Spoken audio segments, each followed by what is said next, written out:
الله اسقينا بالمدان يا الله. بسم الله الرحمن الرحيم. الحمد لله رب العالمين والصلاة والسلام على أشرف الأنبياء والمرسلين سيدنا وحبيبنا محمد وعلى آله وصحبه أجمعين. أما بعد. Inshallah, welcome to lesson 4 in Fiqh al-Shafi'i, reading through the Matn of Abu Shuja rahimahullah ta'ala, and we've got to the recommended acts of wudu and also the things that will invalidate the wudu, and al-Istinjā, how to purify oneself. So beginning inshallah, the Sunnahs of Wudhū, the Basmalah. So we have al-Asl and al-Akmal. Al-Asl, which is the most basic form of saying Bismillah, is to stop at Bismillah. However, Akmal, more complete, is to say Bismillah ar-Rahman ar-Rahim. Bismillah ar-Rahman ar-Rahim. To complete the Basmalah, this is Akmal. However, if one was to just say Bismillah, then the Asl is fulfilled. So this is from the Sunnahs.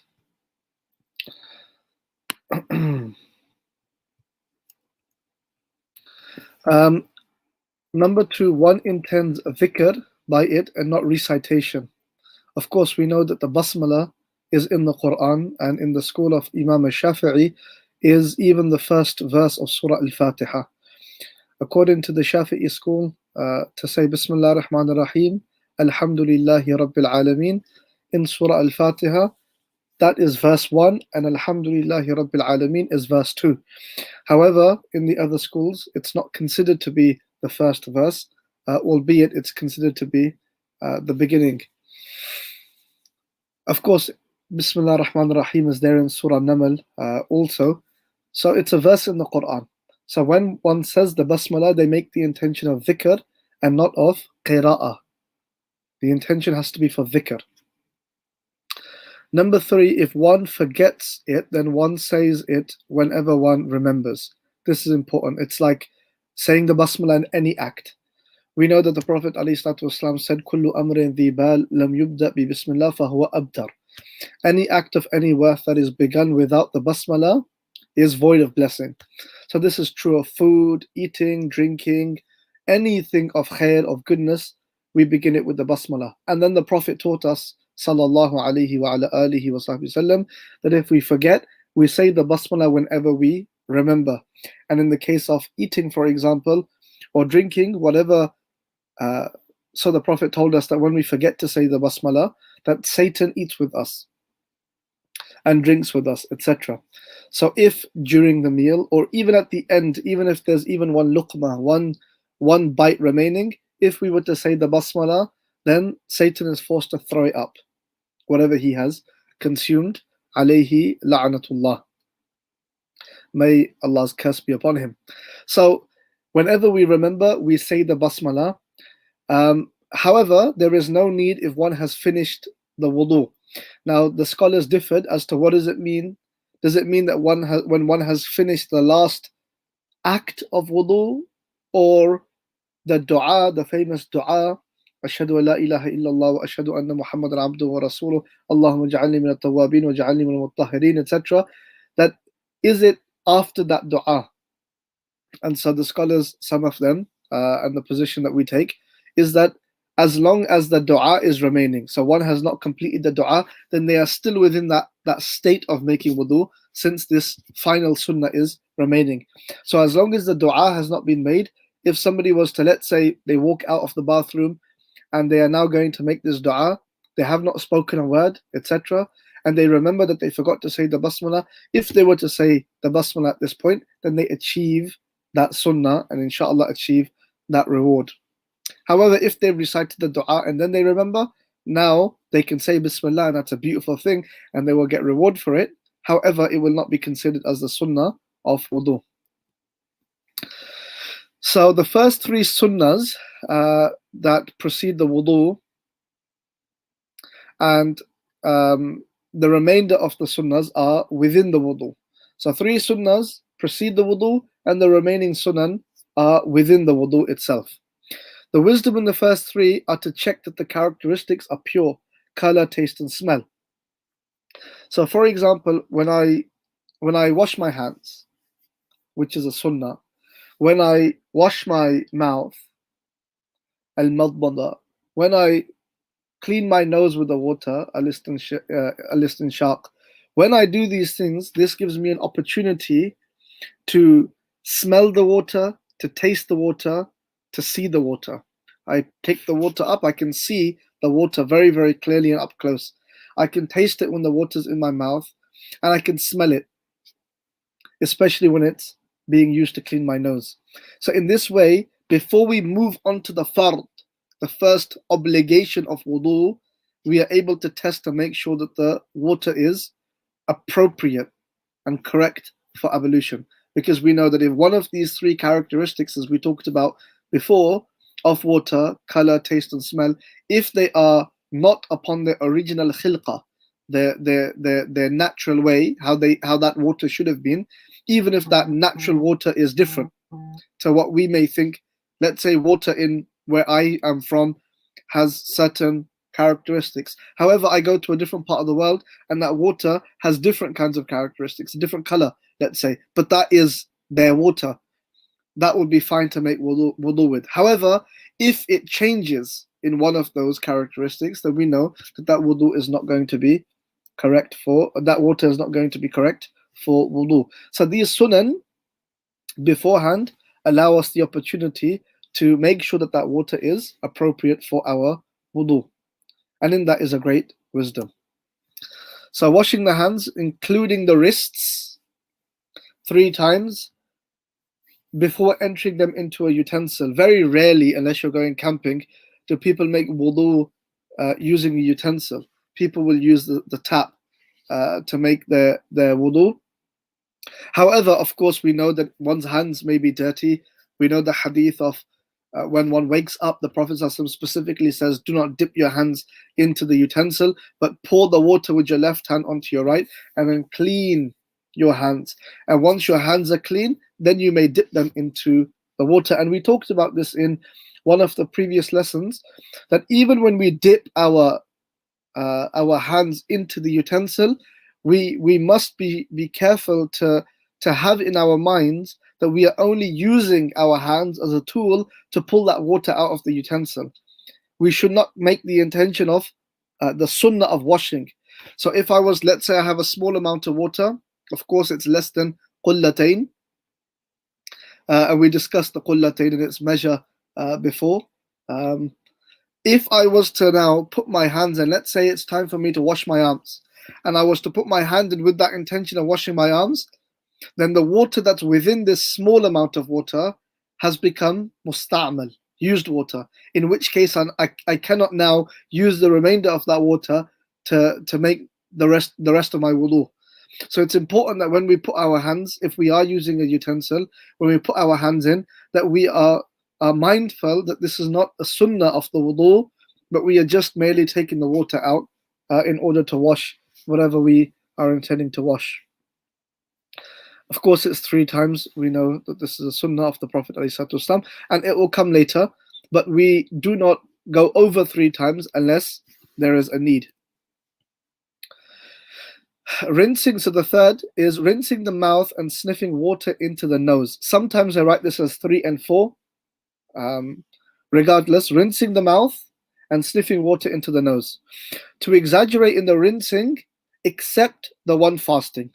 So if somebody is fasting, then they should not exaggerate in washing their mouth or sniffing water for obvious reasons, that it could go down their throat, in which case they would invalidate their fast. Blowing back out is a sunnah of this sunnah. So this is an important and very interesting point. We have sunan as-sunan. Sunan as-sunan. We have a sunnah act, let's say, of wudu. Wudu is an obligation.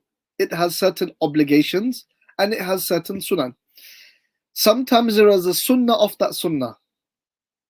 So rinsing the mouth and sniffing water into the nose is a sunnah of the fard, the obligation which is making wudu, and blowing back out once one sniffs water into one's nose.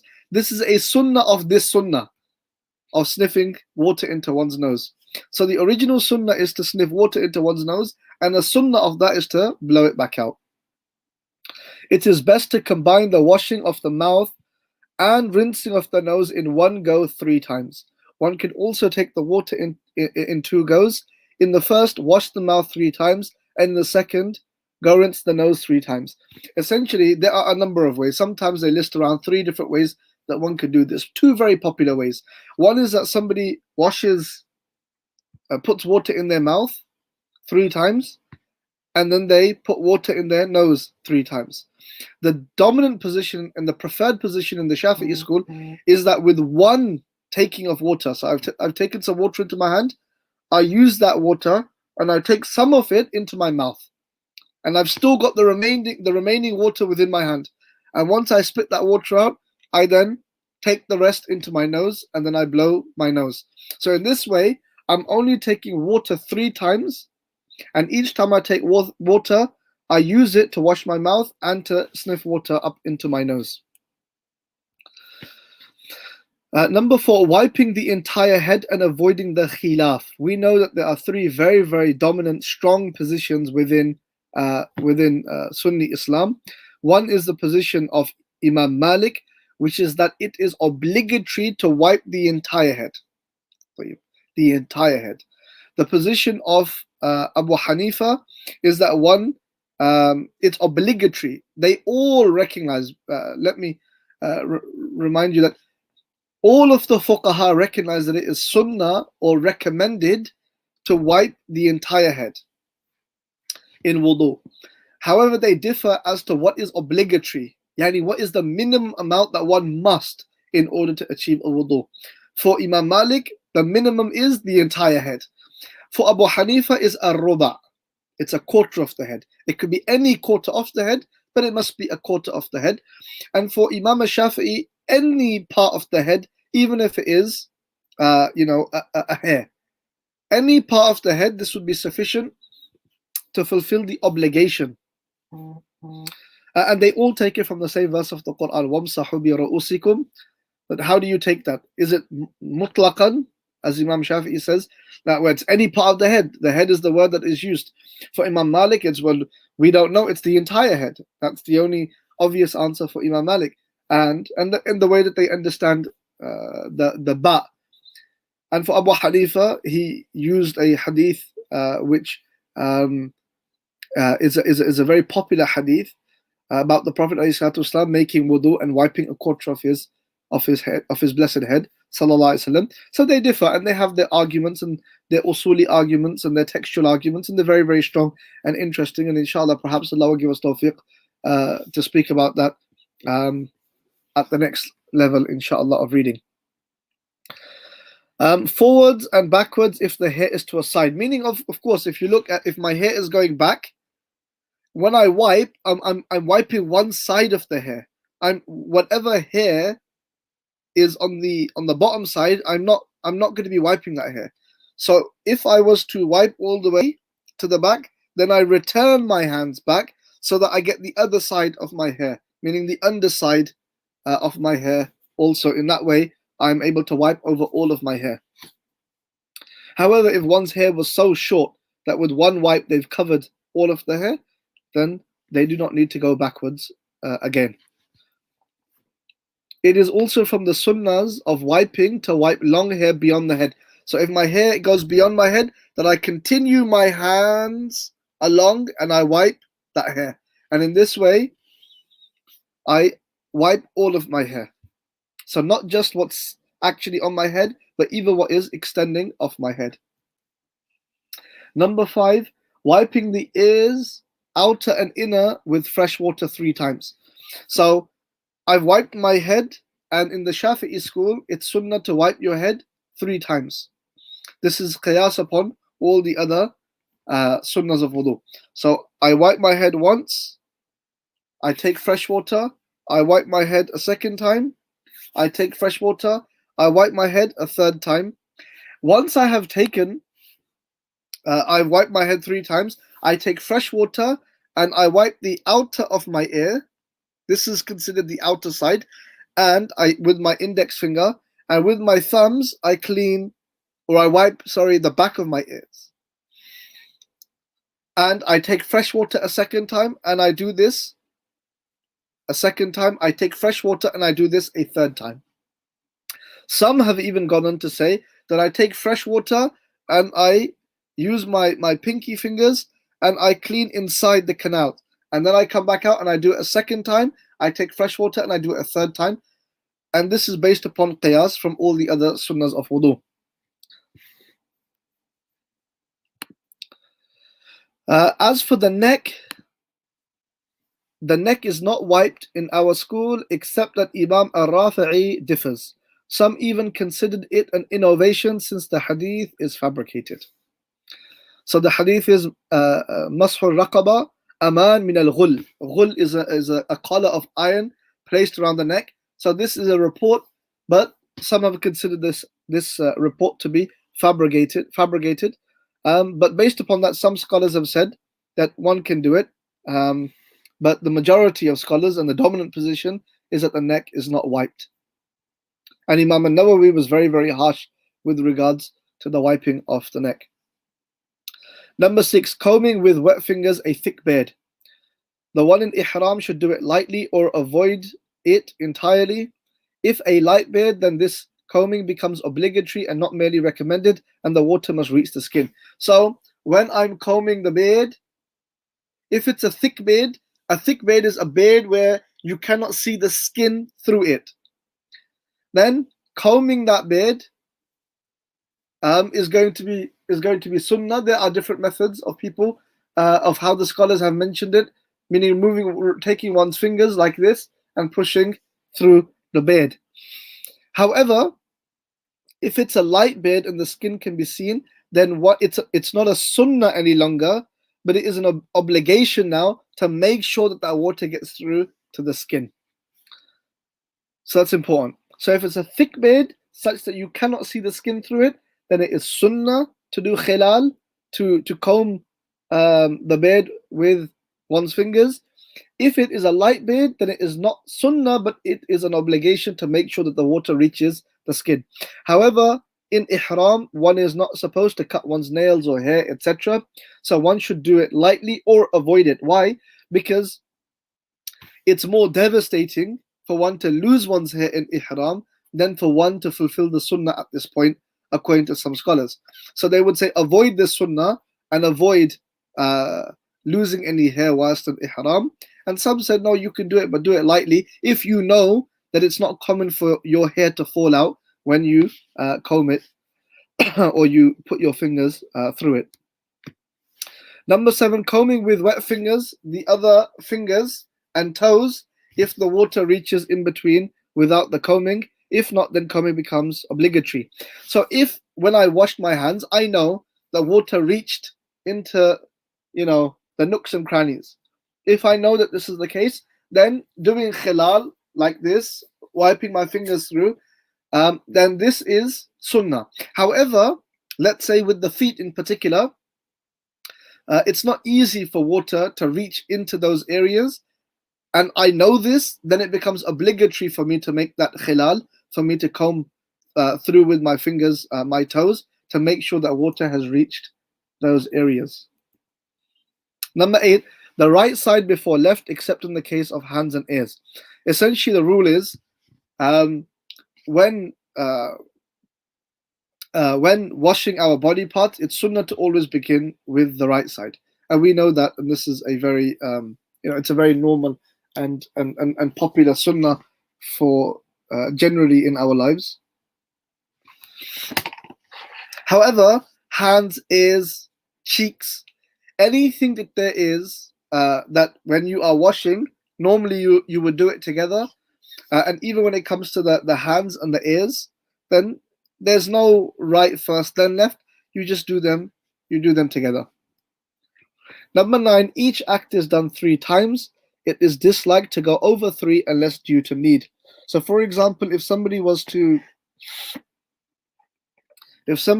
have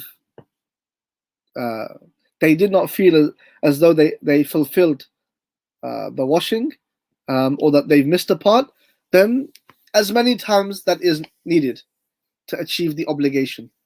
However, this is that once they have done a complete washing, and then they were to do it all over again completely, and then all over again completely 3 times, this is the sunnah. But if they need more, then more is obligatory.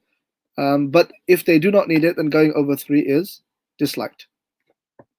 Number 10, continuity. This is the idea that you should wash the next body part before the previous body part dries.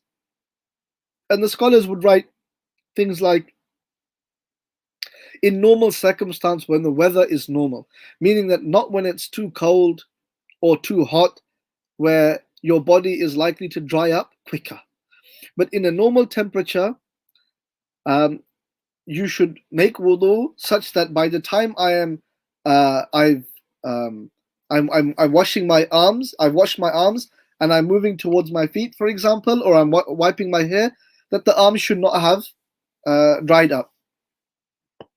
And some have even said that you finish the wudu whilst all of the parts that you were washing are still wet.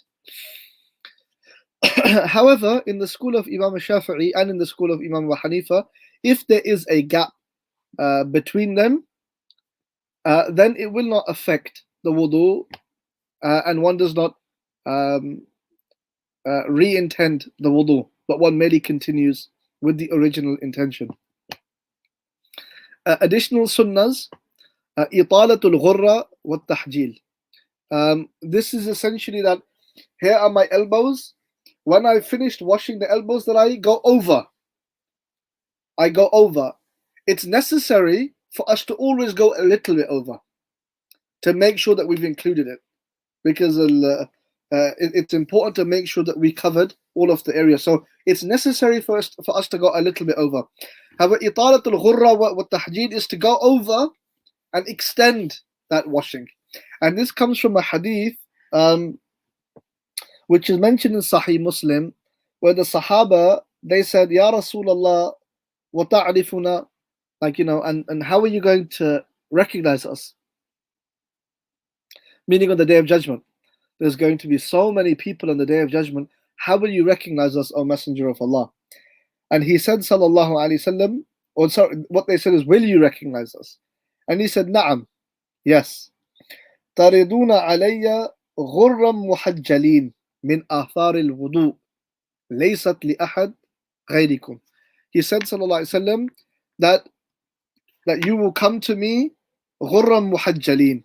So this is referring to a horse that has white parts of its body, that due to the wudu, your washing of your faces, the wiping of your heads, the wiping of your arms, that amongst the people you will be those that these parts will be glowing. They will be bright. Min atharil wudu. This is from the effects of the wudu, from the signs of that wudu, from the impact of your wudu. Laysat li ahad ghayrikum. Nobody else is going to have this. And so in this way, I'm going to recognize you. And so the scholars then say it's sunnah to extend italatul ghurra wal-Tahjeel, to extend that so that we are brighter on the Day of Judgment and recognized easier or quicker by the Prophet alayhi salatu wassalam. Wudu independent of any aid, and some scholars have even gone as far to say that a shower head is a type of aid. But in any case, that nobody is serving you to make wudu, that somebody is able to make wudu by themselves, that this is sunnah to do so. Intention for the initial sunnah before washing the face. So making the intention of washing one's hand, of rinsing one's mouth, and sniffing water up one's nose, that to have these initial these intentions is sunnah.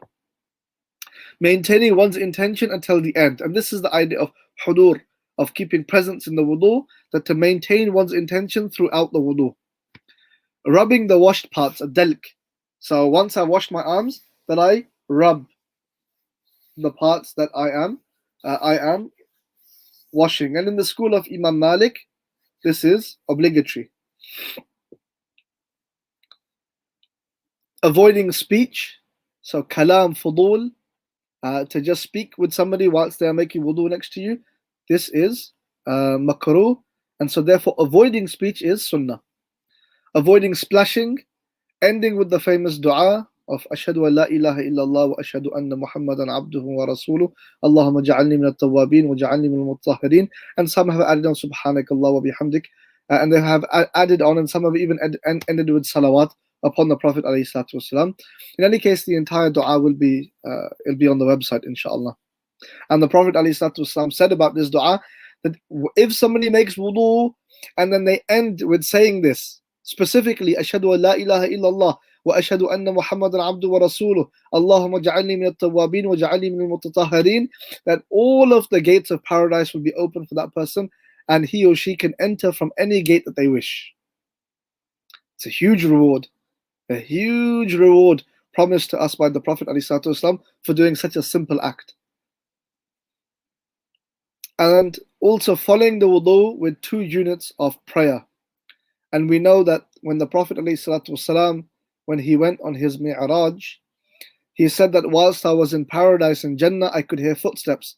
So I asked Jibreel alayhi salam, the angel, what are these, whose footsteps are these? And he said, these are the footsteps of Bilal, who was woken up for tahajjud. And when the Prophet ﷺ spoke to Bilal about this and asked him what he does, what is the good act that he does, for which Allah has given him such a maqam, such a station, he said that when he makes wudu, he follows it by 2 rak'ah, by 2 units of prayer.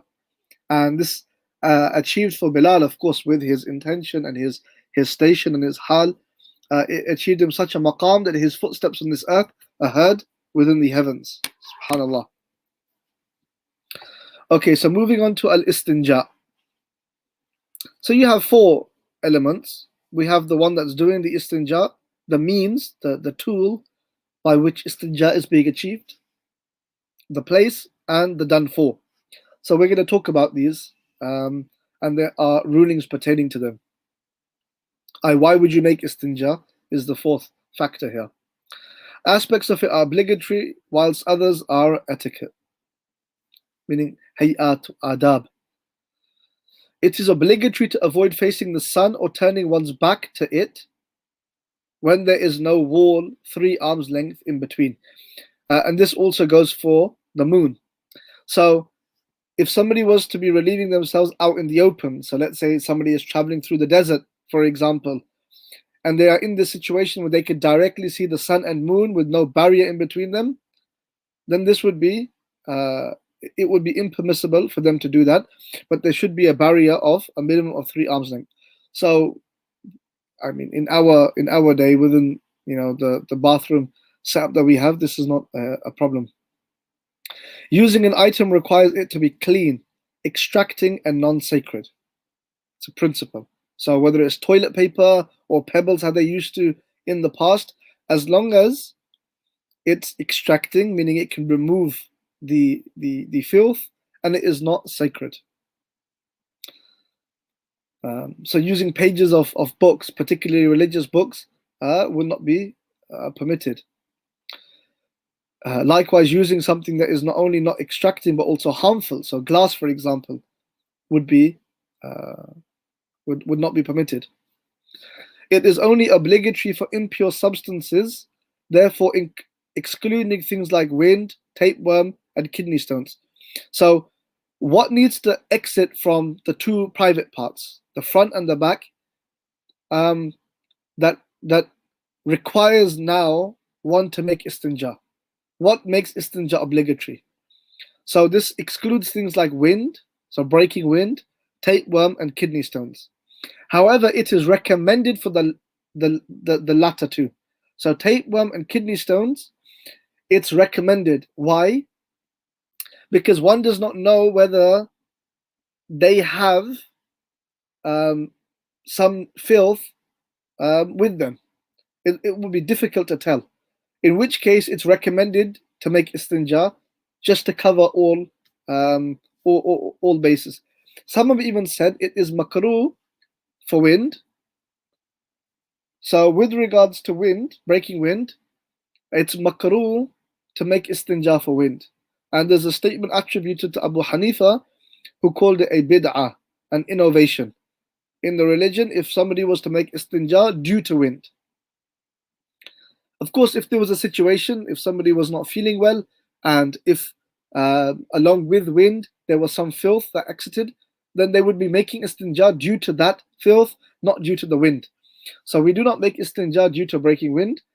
With regards to tapeworm and kidney stones, because we cannot be sure that it is not coupled with some kind of filth, it is recommended to make istinja, however, not necessary.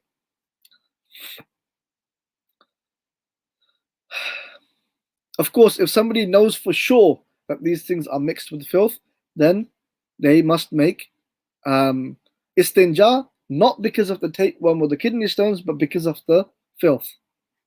Note, whatever leaves the body of any prophet is always pure. Istinja is never obligatory on them. This is mentioned by Imam al-Bajuri. Just a latif point here for us, a beautiful subtlety, that this is regarding non-prophets. With regards to prophets, whatever comes from them is pure. They are pure beings, alayhimus salatu wassalam. And so istinja is never obligatory for them. If they do it, it's tashri'an, to teach their ummah. If there is no fear of spreading the filth, then one could technically delay it until one actually intends to pray. Otherwise, it is obligatory immediately. So there may be a freak situation where one is stranded in the middle of nowhere and they have no access to no pebbles or leaves or anything. I mean, it's a very, very abstract sort of situation. But would it be obligatory for them to perform istinja immediately? No. As long as there's no fear of spreading the filth. 3 wipes are obligatory even if cleanliness is achieved by less due to the hadith in Sahih Muslim. So in the Shafi'i school, 3 wipes are obligatory. Now, somebody may ask, well, what if I was able to achieve satisfactory cleanliness with 1 or 2? Now, why is 3 the number? 3 is the number because of a hadith. However, if one needed more than 1, then it's necessary for them to do more. So if somebody needs to clean themselves 4 times or 5 times or 6 times or 7 times, then that is the number that they must continue until they are clean. However, if they have achieved cleanliness on an even number, then they should clean another time to end on an odd number. And this would be a sunnah also. So if somebody achieved cleanliness with 4 wipes, then they should add a 5th to end on an odd number.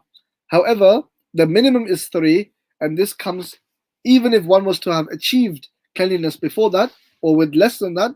And this comes because of a hadith again mentioned in Sahih Muslim, where the Sahaba, some of the people said to the Sahaba, قَدْ عَلَّمَكُمْ نَبِيُّكُمْ صَلَى اللَّهُ عَلَيْهِ وسلم كُلَّ شَيْءٍ حَتَّى الْخِرَاءَ, that your Prophet has taught you everything, even it seems relieving yourselves.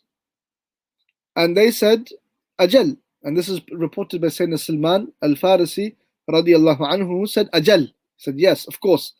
لَقَدْ نَهَانَا أَن نَسْتَقْبِلَ الْقِبْلَةِ. The Prophet ﷺ prohibited us that we face the Qibla لِغَائِط or bowl when defecating or passing urine. أن نستنجي باليمين, or that we clean ourselves, we wipe ourselves with our right hands. أن نستنجي بأقل من 3 أحجار, or that we clean ourselves with less than 3 pebbles. أن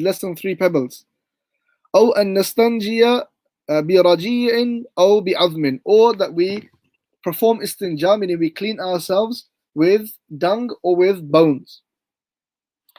Of course, there's great wisdom in that, because you cannot clean yourself with something that is itself impure, filthy. Also with adhm, with bones, this is the food of the jinn. So it's something which is sacred, it's something which is beneficial. So this would be wasteful, israf, for somebody to use that to clean themselves. It would be like them cleaning themselves with paper money, for example. So there's great wisdom in very few words here. It teaches us many things. So بأقل من ثلاثة أحجار. So with less than 3 pebbles. Here the scholars say this could refer either or. So both would be permitted. 3 independent pebbles or 3 sides of the same pebble. Yani the essential point here is that it's 3 swipes or 3 wipes. So whether that is using 3 individual stones or 3 sides of the same stone or the same pebble, as long as it is 3 wipes, then this is achieved. And so this is obligatory because of the hadith of the Prophet ﷺ. If he mentioned 3, then we stick to 3, and that is the position in the school of al-Imam al-Shafi'i rahimahullah ta'ala. But again, if somebody was to need more, then they may continue, and it would be sunnah for them to end on an odd number. If more than 3 are required, then that becomes obligatory also. It is recommended to end on an odd number. So if achieved with 4, then end on 5, and if achieved with 6, then 7. Okay, best practice. So it's the best practice would be that one uses an item. So I've now moved the word from pebble into item. That it could be a pebble if somebody is out in the open, in one of those situations where they're trekking through, I don't know, the desert or the rainforest. It's a possibility. Or if it is toilet paper, if it's toilet tissue, it's an item that fulfills the conditions. So one was to use the item, following it with water. This is the best. And even some scholars have added, and some of my teachers have added, that once washed, so if one has used they've used, let's say, toilet tissue, then washed, that they should use some toilet tissue to dry themselves, just in case that in the washing that there is not some kind of filth that may have mixed with that water and that is staying on one's body and that can drip onto one's clothes, etc. So just to avoid just to be more cautious, then it would be good to use something to dry oneself afterwards. If one has to settle for one of the two, item or water, then water is best, of course, because it's better for purification. And the least would just be the item. So to just settle for toilet tissue will achieve purification that is sufficient for prayer. I need to post wudhu. However, it's better to have used water on its own, and it's better than that to have used the item followed by water. And perhaps somebody could add on an extra recommendation, which is to dry oneself afterwards. If the filth has dried, then water becomes obligatory. So in some situation, if that filth has dried up, then now one has to use water. It's obligatory.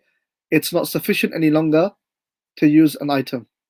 If the filth has spread beyond the exit point, which is normal, then the water is obligatory. What this means is, in a situation, so the part of one's backside, the exit point, let's say for excrement, if somebody was to stand, the part that cannot any longer be seen, this is considered that inner part.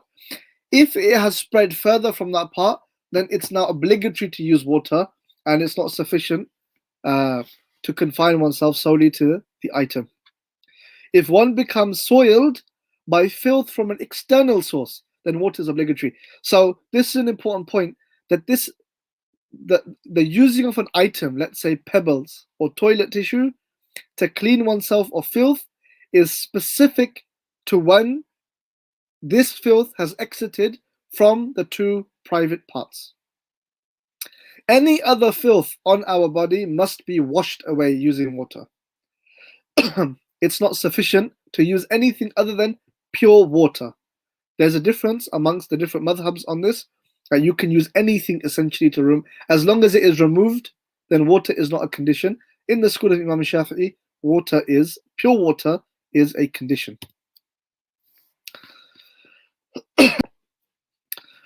So one should not relieve oneself. And again, this is not really something that we would be used to in our day to day. Nevertheless, there could be a situation still. And remember that these masail, because we're reading the Matn Abi Shuja, these may be medieval texts, and there's two reasons for why we study texts of the past.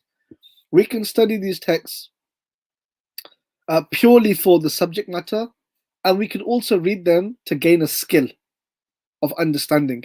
That even though that exact subject with its exact particular issues may not manifest in our lives, they may not be primarily of concern to us. However, we learn a lot from them, and we learn a skill, and we are able to use that with dealing with contemporary issues or issues that are more begging to our circumstance and situation. So it's important, even if these masail seem a bit abstract to us, it's still important because we learn a lot, and we can still be in a situation, for many people that have traveled in desert areas. Myself, I've traveled to West Africa and places like that where you could be in the desert for a number of days, and so learning these masail of fiqh would be very important, and actually a good experience in applying fiqh rulings from a time that we are not used to. So somebody, if they need to relieve themselves, then they are not permitted to do so under a fruit-giving tree, unless it is not bearing fruit, on pathways, open areas, shaded areas, also holes where there's perhaps fear of a snake that could come from that, or some other harm. Also, one avoids speaking, as we spoke about earlier. One does not urinate or defecate in still water, al-ma' al-raqid. As for flowing water, so flowing water, al-ma' al-jari, if it is less than 2 qullatain, as we discussed that measurement of 216 liters before, if it is less than that, then it is makruh. If it is more, then it is not makruh, except at night, because that is a time that it is known that the jinn use or remain in that sort of environment. So if it was more than 2 qullas and it's flowing water and it's during the day, it would not be considered makruh shar'an, legally disliked. However, if it was flowing water less than 2 qullas, then it would be makruh. If it was more than 2 qullas but at night, it would be makruh. And if it is still water, then it is impermissible to do so. Okay, the word naqt, taking something away from its origin. And these are just important technical terms that will come in the text. So naqt is essentially when something is in its original form, and something happens to change it. So for example, I am in wudhū, somebody is in wudhū, and then something happens that takes me out of that state. This is called naqt. It's a good word to know when looking at the Arabic text. Hadath, something by which purity is lost. Now I've put here because it's an interesting point, because we get this question a lot. This is an amr i'tibari, as Imam al-Bajuri and others have written. Sometimes people say, I just made wudhu and a minute later I broke wind. Why am I washing my face again and my arms again and wiping my head and washing my feet? Yani what alaqa, what link, connection is there between washing these body parts and breaking wind? The link is an amr i'tibari, really, because the state of hadath is not referring to a physical impurity, but this is an impurity that we know and we understand within the mind. And there are lots of things like that.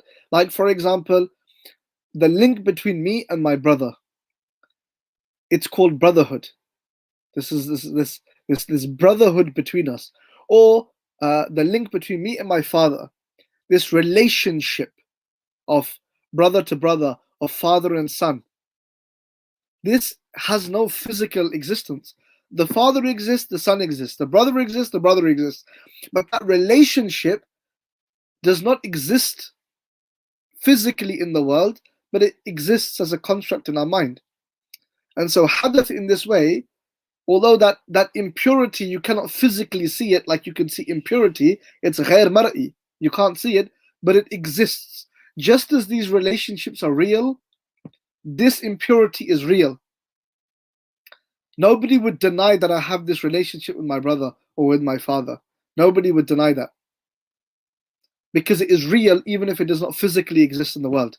In the same way, this impurity is real, even if it does not exist physically within the world. So that's why, if somebody breaks wind, they have to go and wash all of those parts again. Invalidation occurs for the one in wudu and alive. And that's, again, people ask that question. We gave ghusl to a mayyit, and obviously there's a wudu in that. And if they were to smell something or hear something, this invalidation occurs for the one in wudu and alive. Okay, 5 invalidators of wudu. What invalidates wudu? Number 1, that which leaves the 2 exit points normally or abnormally except semen. Note, for the hermaphrodite, which is mushkil, there are different levels of khuntha, of hermaphrodites. A mushkil is one that essentially urinates through both, let's say they have both a male private part and a female private part, that they use both of them when they are urinating. This is mushkil. It's called mushkil because they're not able to identify a preferred gender. If they were to urinate through the male part, they would lean towards that. A mushkil is where they are unable to lean towards either or. It's difficult for them to do so physically. This is due to urinating from both parts.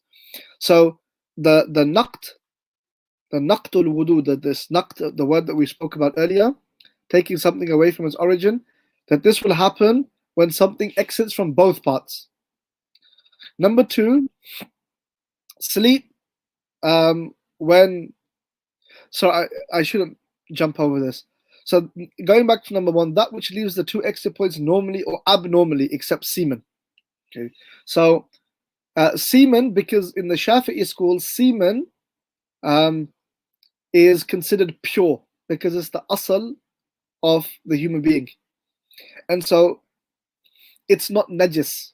So therefore, it exiting will not break the wudu, albeit one would need ghusl.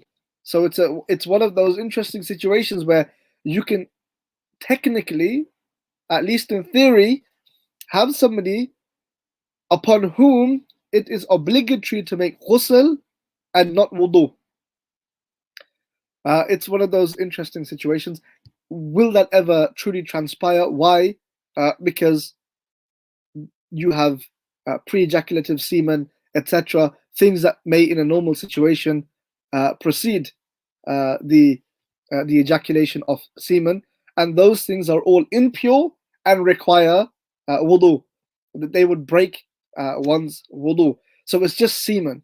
So pre-ejaculative fluid or any other kinds of fluids that exit normally or abnormally will invalidate the wudu. This exception is solely there for semen, but it's an interesting mas'ala nevertheless. Number 2, sleep when the buttocks are not firmly seated on the ground. If somebody was to sit upright and their buttocks are firmly seated on the ground, such that there's no doubt that wind could exit, then that would not break one's wudu. However, if they were leaning or they were slightly to the side, they were i'timadan, they are leaning back on something, and the scholars say such that if you were to remove that thing, that they would fall, meaning that their mafasil, that their body parts are so loose that it's possible that they could have broken wind and, of course, not realized it due to being asleep. In that case, the wudu has automatically become invalid or invalidated. Number 3, loss of intellect through intoxication and illness. So zawalul aql, removing of the intellect, can happen. So to be unconscious due to intoxication will invalidate the wudu.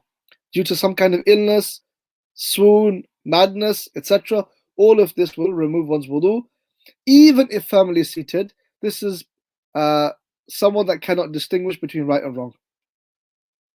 So they don't really know. Would they even be able to know truly that they remained in that upright situation that entire time? It would be a difficult situation. So the wudu automatically breaks. Number 4, skin to skin contact with the opposite sex without a barrier, even if thin. If there's a thick barrier, then this will not break. Otherwise, if a man and a woman, if they were to have skin to skin without a barrier, even if thin, then so even if there's a thin barrier, even if there's a thin barrier, but if it was skin to skin contact, then it would invalidate the wudu. So this is specific to non-marriageable kin. So somebody that in theory somebody could marry, even if it's someone that they could not marry in that moment. So for example, a brother-in-law or sister-in-law, where at this point it's haram, they cannot get married, but in theory they could get married. That there could be a situation where they could get married. That such a person or anyone else that is marriageable, if they were to have skin to skin contact, then it would invalidate the wudu. Some scholars have said that this is for the one that is doing the touching, not for the one that is being touched. But generally the mu'tamad position in the school is that skin to skin contact will invalidate the wudu. So even if there is a barrier, even if it is a thin barrier, then it will not invalidate. Otherwise, it will invalidate the wudu. Wallahu a'lam. This does not include hair, nails, or teeth. It has to be skin. Also, a condition is that it must be an age where desire is customary. Non-marriageable through lineage, fostering, or musahara, like mother-in-law, father-in-law, father's wife, mother's husband, wife's daughter, husband's son, etc. So all of these situations, they are as if they are your first family, relatives, people that you cannot marry. Those are people that if you were to touch their skin, it would not invalidate the wudu. However, these people, if one was to, other than them, if somebody was to touch them, then it would break the wudu. Number 5, touching private parts with the palm of the hand, even if forgetfully, one's own private parts or another person's private parts, or even that of a baby. The actual part, not the whole area. So and this comes from a hadith of the Prophet ﷺ. So if somebody was to touch with the palm of their hand, and this includes everything that is on this inner part of the hand, including on the fingers, up to the top. Not the top of the nail, but before that, all the way down to the bottom, all of this which is considered the inner part of the hand, if it was to touch the actual private part, it would invalidate the wudu. So, for example, the top of the penis and the labia and the clitoris, according to Imam Ramli, the third, there is the position of Imam Ramli, and this is the mu'tamad, that only these parts. So if the rest of the private part was to be touched, then it would not invalidate the wudu. But these parts, if they were to be touched, then it would invalidate the wudu. Wallahu ta'ala a'lam. Also, the touching with the palm, the anus, will also invalidate the wudu. Okay, and that's the end of that. And this is the text. Of course, a lot of the masail that we touched upon in the lesson are not in the text per se, but the text is the kind of skeleton for what we talked about. So we'll read it, inshallah. So he says, the author Abu Shuja rahimahullah ta'ala, Faslun wal-Istinjā wājibun min al-bawli wal-ghā'it. Also, you've got this in the handouts, so you can look at it. So istinja is wajib due to bowl, urine, and غائط, defecation. والأفضل أن يستنجي بالأحجار ثم يتبعها بالماء. It's best that one performs istinja with pebbles, ثم يتبعها بالماء, then follows it up with water. ويجوز أن يقتصر على الماء أو على 3 أحجار ينقي بهن المحل. It's permitted that one restricts oneself to water or to 3 pebbles by which one is able to achieve purification.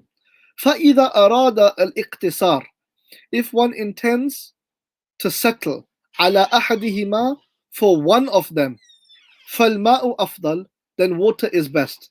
ويجتنب استقبال, and this is, we talked about that masala, first item and water, if not then water, if not then item. So here he's just summarized it very, very simply. فإذا أراد الاقتصار على أحدهما, if you have to choose, فالماء, then water is the one that you should choose. ويجتنب استقبال القبلة واستبدارها في الصحراء. So in the situation of an open area where you do not have a barrier, then one avoids facing towards the qibla, the direction of prayer, and also one avoids turning one's back to it. ويجتنب البول والغائط في الماء الراكد. One also avoids urinating and defecating in still water. وتحت الشجرة المثمرة, and beneath a fruit-bearing tree. وفي الطريق, and in the pathway. والظل, and in the shadow, in a shaded area. والثقب, and in a hole. Of course, I mean, if you think about these it's kind of common knowledge that a shaded area is where people will sit.